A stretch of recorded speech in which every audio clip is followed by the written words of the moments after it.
Allegiance. Pledge allegiance to the flag of the United States of America and to the republic for which it stands, one nation, under God, indivisible, with liberty and justice for all.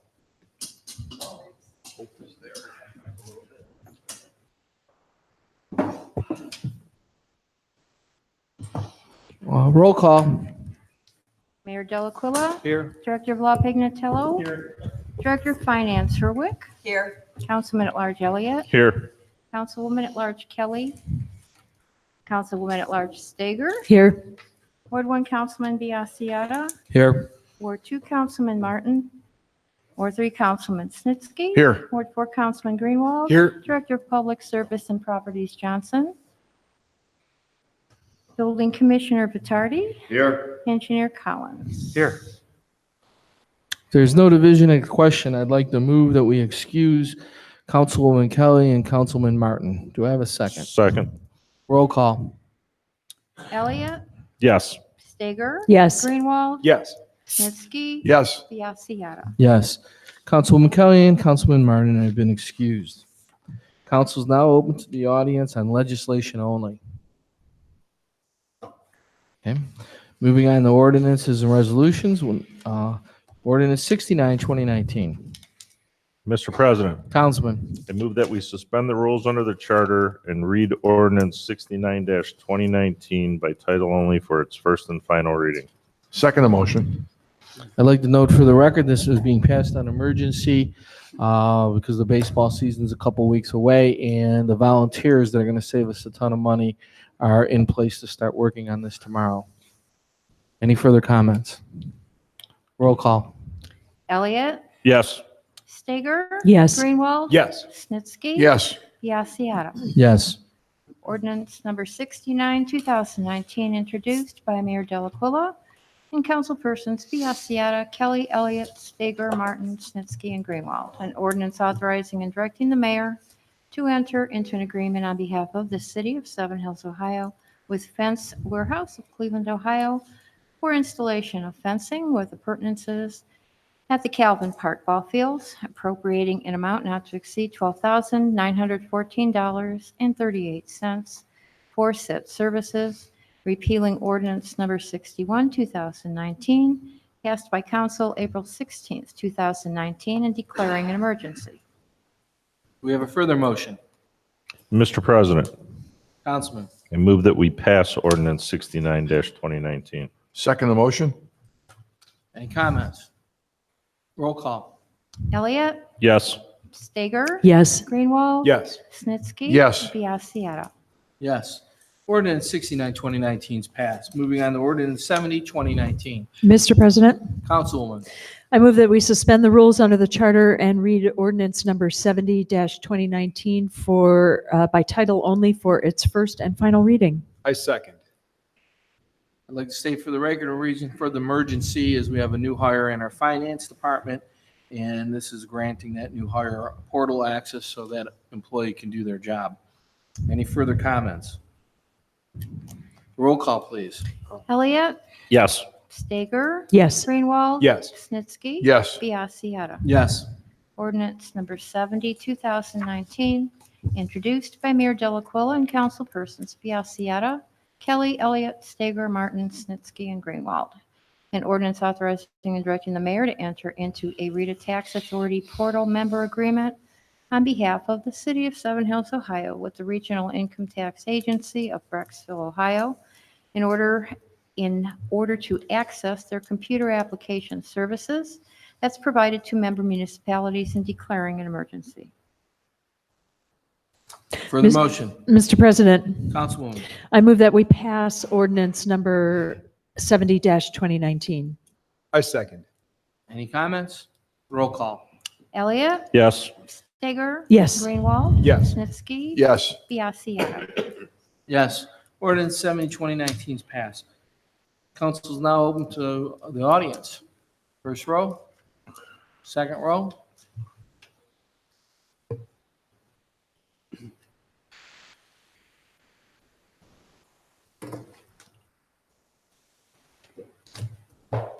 Michelle Tomeko, 7279 Summit View. Okay, where to begin? We put in a request to see how much it would be for a permit to put a extension to our fence into our side lot. You all know that we have 2 lots right over here on Summit View. We wanted to extend it 40 more feet, make it look all brand new from that whole corner, just so we have a little bit more playroom and garden space, instead of just mowing the lawn in a lot that we're paying over.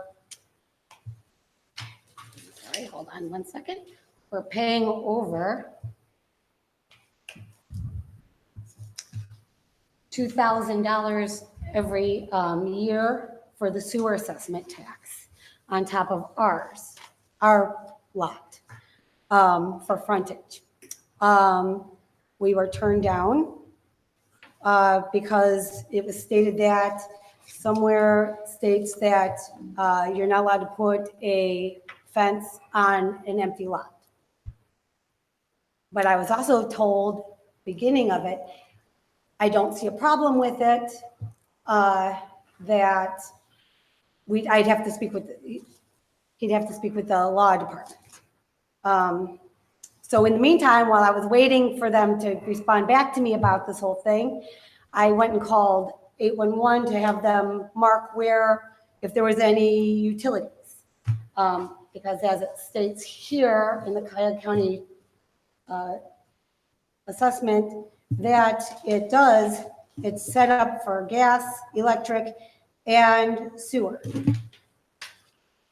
There was nothing there. There's nothing. It's just an empty lot that we're mowing and deer run by. And so that's one aspect of this whole thing. Then we were told that we have to combine the lots if we want to put a fence up. In that, I feel that we own both properties. We're just adding on. We could even leave the one in the middle. I don't see a problem because even it's already even stated, it's a very unique situation. There's no other lot like this in Seven Hills. So my big question is, why are we following all sorts of rules and regulations for a lot that there's nothing like that in Seven Hills? Then my big question, second question is, we are, excuse me, don't mean to take up a lot of time here. I pulled up all of the information for our side lot, our house, the land across the street, and the corner house that we're friends with. And I'm looking at everything. Oh, Jacques, the corner house is paying special assessment tax. That's a sewer. He's paying $1,230. We are paying on our house special assessment $1,523. Side lot, special assessment $2,090 for a lot that we mowed, that we're not allowed to put a fence on. We're not allowed to build on because we come into issues that, one, it might not be deep enough, which I don't see a problem with that. Two, there is no sewer connection there, like we were told. So we're paying on something. Then I happen to notice the lot across the street where the gentleman wanted to build a house or two. He doesn't have any special assessment tax on his. He hasn't paid anything since he's owned it. Now, why is it that we're paying an arm and a leg? We're paying over $10,000 in taxes for our 2 lots. Now, I know why the person that owned the house before us went into foreclosure. He can't afford this. All he wanted to do was live a nice life with his kids in his lot that he bought. And in 2008, because I kind of went back and was looking at everything. And I even printed out every year taxes that was paid on this house and on the lot. It was a combined lot. He felt that if he split the lot, that the sewer assessment wouldn't affect him. He could have had a point because the guy across the street, he's not paying anything. Now, for the 5.5 years we've lived there, I've noticed that we're paying an arm and a leg, and we can barely afford it. He was getting charged crazy amounts every year. He also, let me find it, somewhere on this, the side lot thing, the general information, permits were added to the side lot for the front porch to be added. So in 2004. So what I'm thinking is that somebody got something mixed up and forgot to take the special assessment off of that entire side lot. I don't know. All I know is that since no one else is paying over $10,000 in taxes, and I know that because I went on the county treasurer's thing, and I went and looked at every house, every lot, and there is nobody else that pays an enormous amount for just the frontage. We're not allowed to build on it. If we even combine the lots, that's where the special assessment would come into play, because we go from the very end of our lot, north to south by City Hall here. That's where the special assessment would take place, because that would be frontage for our entire property that our house sits on. When the guy owned the house before us, well, I was told once we combine everything, we could do whatever we want, which is very false, because the guy had his shed over here towards the end of his lot. And there was an ordinance that somebody came up with and made him move it right behind his house, 50 feet or whatever, behind his house. Now, the guy behind us, 2 doors down, could build a barn bigger than his house because it's behind his house.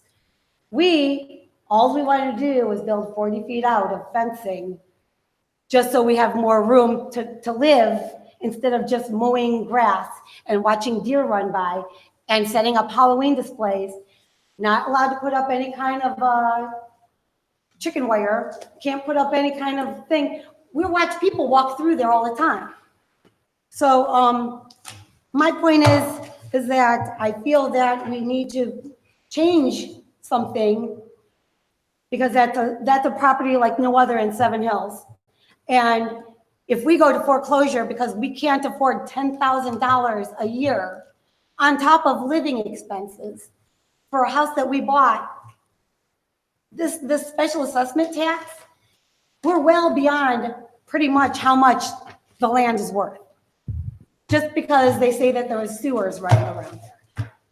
So I'm just letting you guys know that this is what we're dealing with.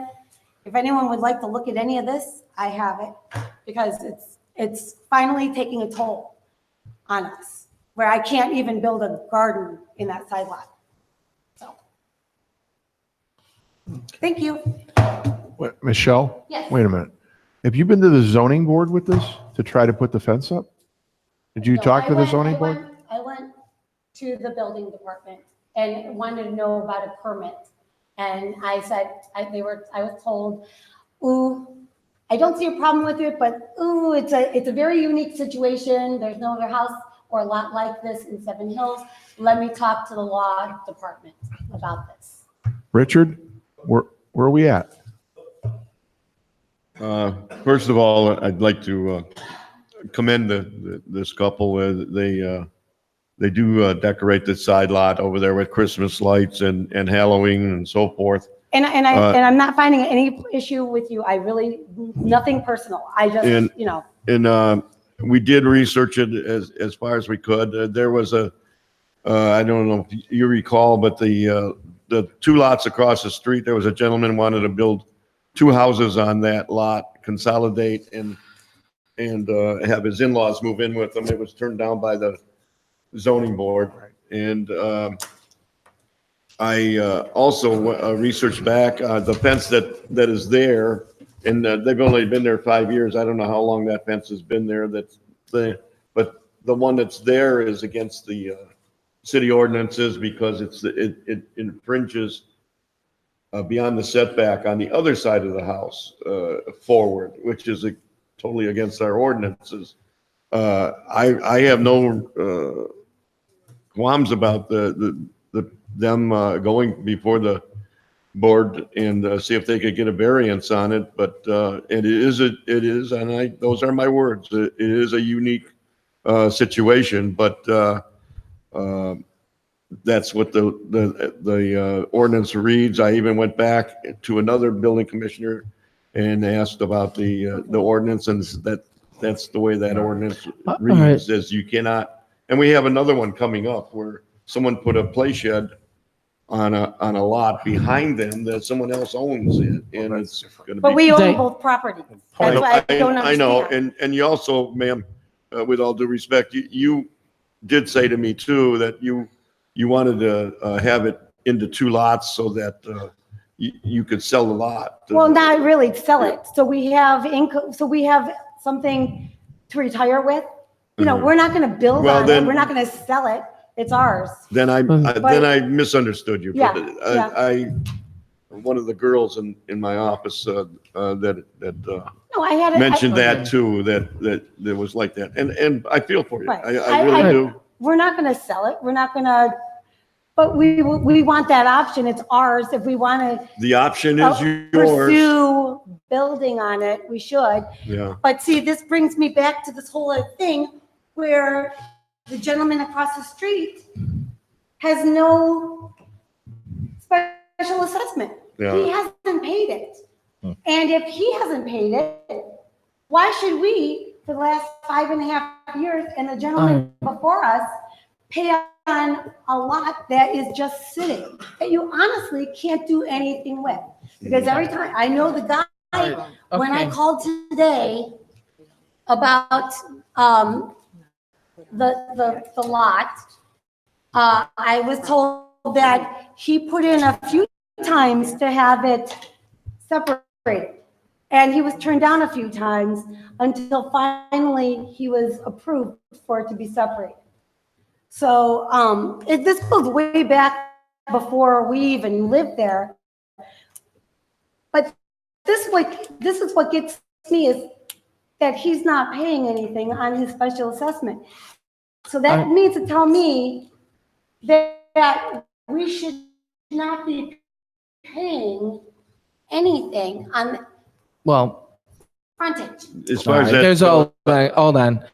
We're getting off. I'm sorry, Commissioner. We're getting off track here. Miss, may I call you Michelle, or you prefer Mrs. Tomeko? It doesn't matter. Mrs. Tomeko, you have a complex situation here, and there's actually more than one question. Yeah. Okay? And I appreciate you coming today, and I'm sorry you have to go through this. All right? So what we need to do is set up some time to go through the things one by one. Okay. Okay? The item with the fence, Yes. it's potential there to get a variance. Okay? The item with, you talked about the parcel not being buildable. It's a unique, like you said, unique situation. That's exactly what our zoning board's for. Right.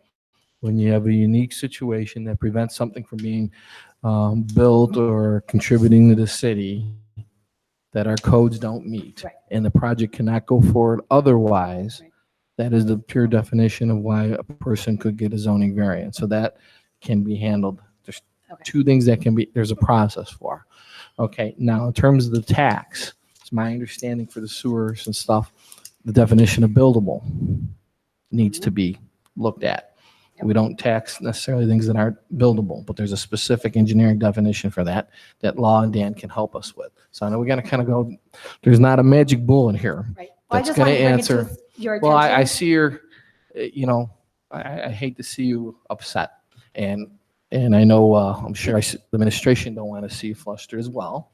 So I'd like to get a list of the concerns. I'll help you with the list. All right. And we're going to go about them one by one because All right. there's different avenues and answers for each thing you brought to us today.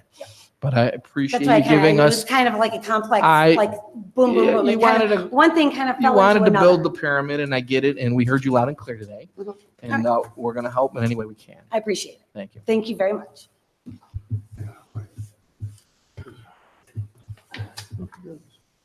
Mayor, is there anything you'd like to add at this time?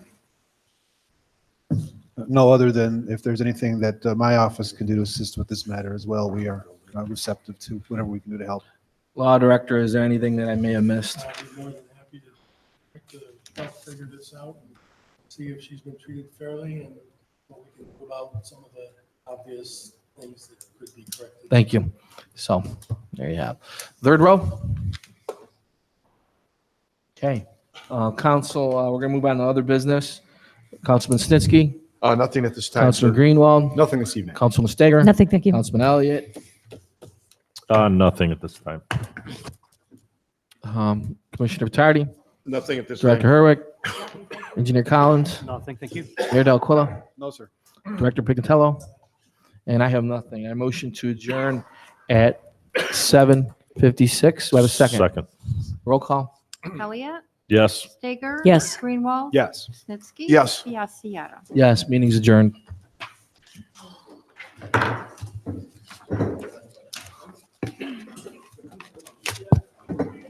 I just put arrows on here. There's a couple places.